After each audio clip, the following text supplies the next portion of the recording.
வணக்கம், நான் உங்கள் கவி. வாங்க இன்றைய கதை படிக்கலாம். அந்த அகன்ற விரிந்திருந்த ஆலமரத்தின் அடியில் கல்லினால் கட்டப்பட்ட மேடை அமைந்திருக்க, அதன் முன் ஊர் ஜனங்கள் குழுமியிருந்தார்கள். ஐயா வராரு, வழிவிடுங்கப்பா. ஒரு பெருசு உரக்க குரல் கொடுக்க கூட்டம் இரண்டாக பிளந்து வழிவிட்டது. ஆஜானு பாகுவான தோற்றத்தோடு வேட்டியை மடித்து கட்டிக்கொண்டு பெரிய மீசையை முறுக்கியவாறு அந்த கல்மேடையில் அமர்ந்தார் சண்முகம். என்ன பிராதுப்பா? கம்பீரமான குரலில் அவர் வினவவும் 2 பேர் முன்னால் வந்து நின்னார்கள். என்னப்பா முனியா, சுப்பா, என்ன சமாச்சாரம்? ஐயா, இவன் என் கூட பிறந்தவனுங்க. அது கூட உனக்கு நினைப்பிருக்காப்பு? இப்ப இவன் என் பங்காளி ஐயா. அதானே பார்த்தேன். என்னடா உடம்பிறந்தவன் மேல பாசமலையை பொழியிறானேன்னு ஒரு நிமிஷம் அசந்து போயிட்டேன். உன் பிறவி குணம் எங்கே போயிரும்? ஊர்ல உலகத்துல இல்லாததையா நான் சொல்லிவிட்டேன்.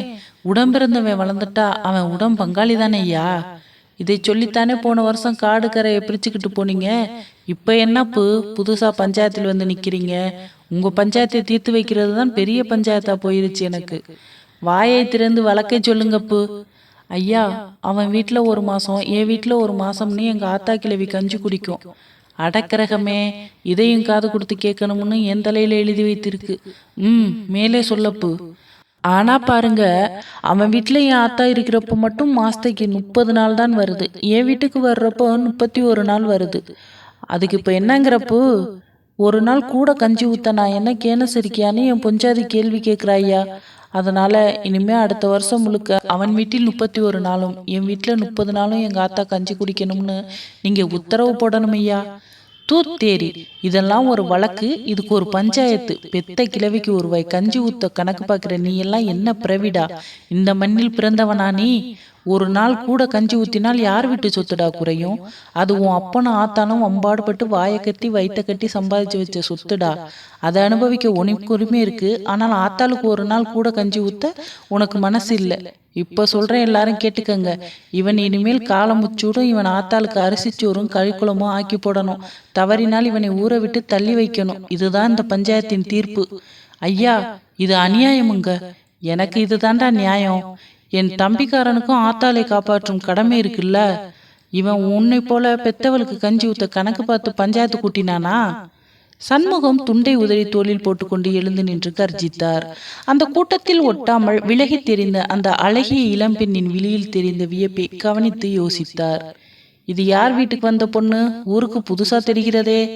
அவரது பார்வையை உணர்ந்த அந்த பெண் அவருக்கு கரம் குவித்து வணக்கம் சொல்ல பதில் வணக்கம் சொல்லிவிட்டு விசாரித்தார் சண்முகம். யாரம்மா நீ? என் பேர் சாருலதாங்க. எந்த ஊரு? சென்னை. இந்த ஊர்ல யார் வீட்டுக்கு விருந்தாளியாய் வந்திருக்கிறாய்? உங்க வீட்டுக்குத்தான் விருந்தாளியாய் வந்திருக்கிறேன். அவருக்கு தூக்கி வாரி போட்டது. என் வீட்டிற்கு வந்திருக்கிறாளா? இது யார் என்றே தெரியவில்லையே. என் வீட்டுக்கு வந்திருக்கேன்னு சொன்ன? ஆமாங்க. எங்களை உனக்கு எப்படிமா தெரியும்? நான் உங்க வீட்டிற்கு சொந்தம். சொந்தமா? எப்படி சொந்தம்? எந்த வகையில சொந்தம்? அதை உங்கள் வீட்டிற்கு போய் பேசலாமா? சண்முகம் கூர்மையான அறிவுள்ளவர். வந்திருந்த பெண்ணின் அழகிய படித்த பெண் போன்ற தோற்றமும் அவளது கையில் இருந்த துணிகள் அடங்கிய பெரிய பையும் அவருக்கு எதையோ உணர்த்த, வாமா என்றபடி முன்னால் நடந்தார். என்ன மாமா, வீட்டுக்கு விருந்தாளி வந்திருக்கு போல? எதிரே வந்த ஒரு பெண் விசாரித்தாள். ஆமாம் புள்ள. எந்த ஊரா? சென்னை பட்டணமாம். அப்படின்னா மெட்ராஸ் அம்மா. அப்படி சொன்னா தானே எனக்கு தெரியும். பொண்ணு யாரு? உங்க சொந்தமா?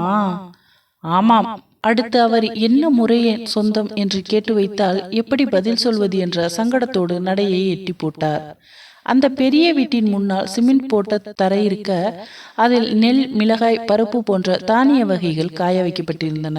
சுற்றிலும் மரவேலி போடப்பட்டிருக்க, மரப்படலையை தள்ளி திறந்தபடி உள்ளே சென்ற சண்முகம் வாசலில் மிளகாய் அள்ளி கொண்டிருந்த மனைவியை சத்தமாய் அழைத்தார். தெய்வானை, அடியே தெய்வானை, ஏன் இப்படி சத்தம் போட்டு எல்லாரையும் கூட்டுறீங்க? தெய்வானைக்கு என்ன வச்சிருக்கீங்களாம்? யாரடி இவ நேரம் கெட்ட நேரத்துல வியாக்கியானம் பேசிக்கிட்டு? இங்க வாடி. அடியாத்தி, இந்த மனுஷனுக்கு இந்த வயசுலயும் கோபம் குறைவேனாங்குதே. அங்கால் அடித்தபடி கைவேலையை போட்டுவிட்டு அவர்கள் அருகே வந்தாள். தெய்வானை அப்போதுதான் சாருலதாவை கவனித்தாள். யார் இந்த பெண் என்று கேட்டாள். அதை கேட்கத்தான் உன்னையும் கூப்பிட்டேன். உள்ளே வா, நீயும் வாமா. சண்முகம் வீட்டிற்குள் போனதும் முற்றத்தில் போடப்பட்டிருந்த நாற்காலியில் அமர்ந்தார். 4 புறமும் இருந்த தூண்களின் ஒன்றின் மேல் சாய்ந்து நின்றபடி சாருலதா அவர் முகம் பார்த்தாள். தெய்வான, அந்த பொண்ணுக்கு குடிக்க ஏதாவது கொடு. தெய்வானை கொண்டு வந்து கொடுத்த மோரை வாங்கி குடித்ததும் சாருலதாவிற்கு கொஞ்சம் தெம்பு வந்தது. சொல்லும்மா, நீ எந்த வகையில் எங்களுக்கு சொந்தம்? உங்கள் மகனை காதலிக்கிறவள் என்ற வகையில் உங்களுக்கு நான் சொந்தம். சண்முகம் இதுவாகத்தான் இருக்கும் என்று முன்பே யூகித்திருந்ததால் அவர் முகத்தில் அதிர்ச்சியின் சாயல் தெரியவில்லை. ஆத்தி, இந்த பொண்ணு என்னத்தையோ சொல்லுதே. யாரம்மா நீ? என் மகனை உனக்கு எப்படி தெரியும்? எத்தனை நாளாய் உங்களுக்குள்ள பழக்கம்? தெய்வானை பதறினாள். சாருலதா பொறுமையாய் எல்லாவற்றையும் சொன்னாள். சண்முகம் தீர்க்கமான விழிகளுடன் அவள் பேசுவதை கவனித்துக் கொண்டிருந்தார். நீங்க ஊருக்கெல்லாம் நியாயம் சொல்கிறவங்க, எனக்கு ஒரு நியாயத்தை நீங்களே சொல்லுங்க. என்னை உயிருக்குயிரை காதலித்து பெண் கேட்டு என் வீட்டு படியேறியும் வந்துவிட்டு நீ வேண்டாம்னு தூக்கி போட்டு விட்டு போய்விட்டார் உங்கள் மகன். இது நியாயமா? உன்னை பெற்றவர் பேசியது மட்டும் நியாயமாமா? நியாயமில்லதாங்க. ஆனால் அதற்கு நான் எப்படி பொறுப்பாவேன்? என்னை கைவிடாமல் காலம் பூராவும் காப்பாற்ற வேண்டிய கடமை அவருக்கு இருக்கிறதா இல்லையா? உன்னை பெற்றவங்க நினைப்பு வேறு மாதிரி இருக்கேம்மா. ஆனால் என் நினைப்பு உங்க மகன் மேல் மட்டும்தாங்க இருக்கு. என்னால் அவர் இல்லாமல் வாழ முடியாது. இந்த நினைப்புல நீ உறுதியா இருக்கிறாயா? உறுதி இல்லாமலா வீட்டை விட்டு வெளியே வருவேன்? இது சண்முகத்தின் வீடுமா? என் மகனை நம்பி வீட்டை விட்டு வெளியே வந்து என் வீட்டுப்படியையும் நியாயம் கேட்டு மிதித்து விட்டாய். இனி இது உன் வீடு. நீ எங்கள் மருமகள். இந்த உலகமே எதிர்த்து வந்தாலும் என் மகன் உன் கழுத்தில் மட்டும்தான் தாலி கட்டுவான். உங்க அப்பா என்னம்மா? அவர் எனக்கு ஒரு பிஸ்கோத்து. சண்முகம் மீசையை முறுக்கிய வண்ணம் கூறினார். தெய்வானை வந்திருக்கும் பெண்ணின் அழகில் மகிழ்ந்து போய் அவள் கையை பிடித்து அருகில் அமர வைத்துக் கொண்டாள். எவ்வளவு அழகா இருக்கேம்மா. எங்க தனா உண்மையில ஆசைப்பட்டானா? அப்புறம் எதுக்கு அவன் அப்படி சொல்லிட்டு போனானா? கூறுகட்ட பைய. இவ்வளவு பாசத்தோட ஒரு பொண்ணு பின்னால வந்தால் அவளை கை நழுவ விட்டுட்டு போகிறவனை என்னன்னு சொல்றது? அவன் வந்ததும் அதை நீ அவனிடம் கேளு.